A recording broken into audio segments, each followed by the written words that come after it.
Foodies welcome. आज हम बनाएंगे रिबन पकोड़ा। उसके लिए मैंने यहाँ पर 1 चम्मच लिया है चावल का आटा।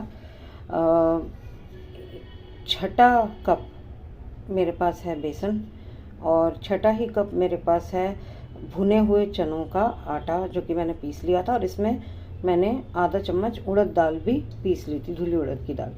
नमक है स्वाद अनुसार। 1/4 चम्मच हींग है। 1 चम्मच लाल मिर्च है और 1 चम्मच ही मसाले वाला यहाँ पर काली मिर्च है।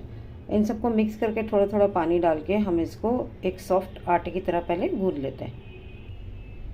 देखिए आटा तैयार है।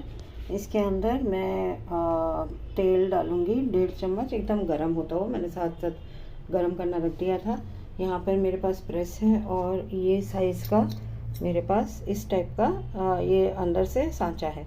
तो इसको मैं इसके अंदर डाल के और ग्रीस कर दूँगी पहले और फिर बनाना शुरू कर दूँगी, क्योंकि मेरे को दोनों हाथ चाहिए होंगे प्रेस करने के लिए।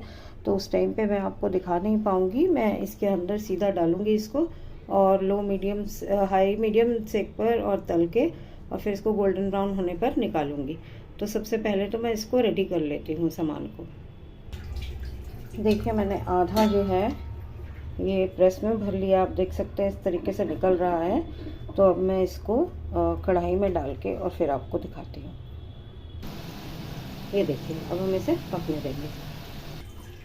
रिबन पकौड़ा रेडी है। हमने इसे कड़ी पत्ता तल के और उसको उससे गार्निश कर दिया है।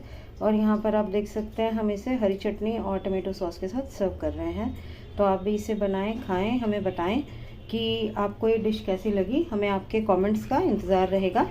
अगर आपने अब तक हमारा चैनल सब्सक्राइब नहीं किया तो सब्सक्राइब करके बेल आइकन दबा दीजिए, ताकि आपको लेटेस्ट वीडियोस की नोटिफिकेशंस मिलती रहें। और अगर ये वीडियो पसंद आए तो थम्स अप भी दीजिए। मिलते हैं एक नए वीडियो के साथ। Thank you so much for watching. Bye bye.